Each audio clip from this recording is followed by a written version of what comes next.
सो 30 to 33% लोगों में केवल मेल फैक्टर होता है इनफर्टिलिटी का।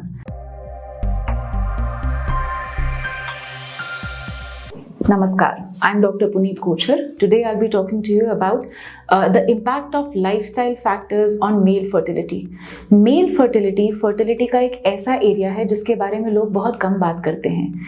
यूजुअली ये माना जाता है कि इनफर्टिलिटी या बांझपन केवल फीमेल के कारण होता है या ज़्यादातर फीमेल के कारण होता है।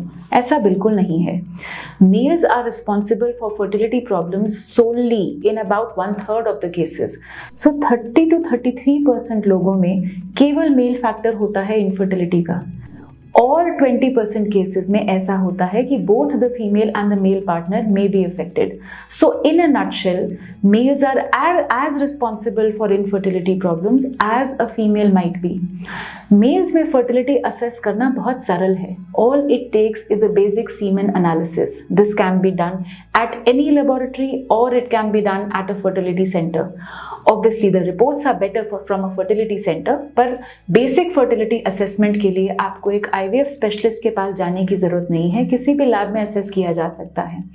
सीमन पैरामीटर्स में क्या देखा जाता है? इसमें देखा जाता है स्पर्म्स की संख्या कितनी है।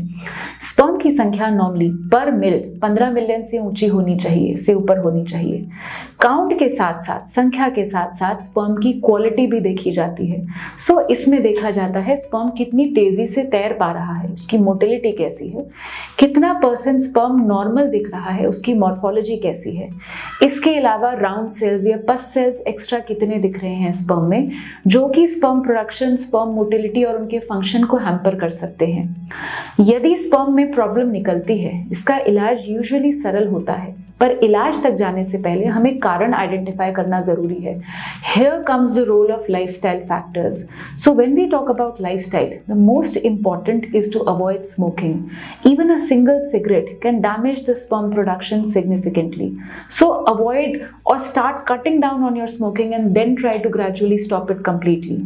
Coming to alcohol, normally we say that if you want to retain your fertility at the optimal level, alcohol consumption in men should be limited to about 2 to 3 times per week and not more than 2 to 3 units per occasion. So 1 unit आपका 30 ml का peg होता है, जिसमें हम कहेंगे कि 2 या 3 से ज़्यादा पेग्स एक ओकेजन पे नहीं लेने चाहिए। इसको हम बिंज ड्रिंकिंग कहते हैं। So binging is harmful for the sperm production in men. Avoid using drugs like marijuana and other drug abuse because this can also affect your sperm quantity and quality eventually. Coming to exercise. So exercise करना बहुत ज़रूरी है, ये हम सब समझ चुके हैं अब तक कि सेडेंट्री लाइफस्टाइल से हमारा वजन बढ़ जाता है और डायबिटीज़, हाइपरटेंशन, हार्ट डिजीज जैसी प्रॉब्लम्स आनी शुरू होती हैं। But a lot of main overdo it. So exercise दोनों ही क्वांटिटी में, बहुत कम की जाए या ना की जाए भी अच्छी नहीं होती।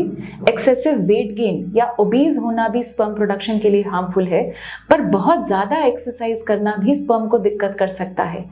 Specially exercises which increase the scrotal temperature like cycling और bike riding should be avoided for prolong duration, क्योंकि इससे लोकल स्क्रोटल टेम्परेचर इंक्रीज होता है जिससे स्पर्म प्रोडक्शन हैम्पर हो सकती है। The next factor is reducing stress. So stress has an indirect correlation with the production of our gametes. Stress high होने से बॉडी में कुछ ऐसे केमिकल्स प्रोड्यूस होते हैं जो कि रिएक्टिव ऑक्सीजन स्पीशीज को बढ़ावा देते हैं, जो हमारे स्पर्म की क्वांटिटी या क्वालिटी को इवेंचुअली हैम्पर कर सकती हैं। It may not have a direct correlation, but yes, improving stress parameters or reducing stress will improve your sperm parameters as well. And finally, another factor that you need to be aware of is, जैसे मैंने आपको कहा कि bike riding या cycling से scrotal temperature बढ़ता है। सो scrotal temperature normal या नॉर्मल बॉडी टेम्परेचर से थोड़ा नीचे रखना जरूरी होता है। ये कैसे किया जा सकता है? Avoid going in for sauna या स्टीम बाथ्स, इससे स्पर्म प्रोडक्शन हैम्पर हो सकता है, स्पर्म मोटिलिटी कम हो सकती है।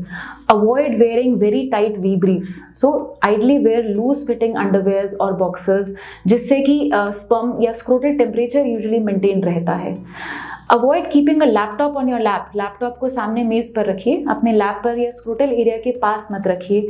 अपने मोबाइल फोन को जीन्स की पॉकेट में मत डालिए। So these are some common lifestyle changes which you can adapt to make sure that you have an optimal fertile status. Thank you.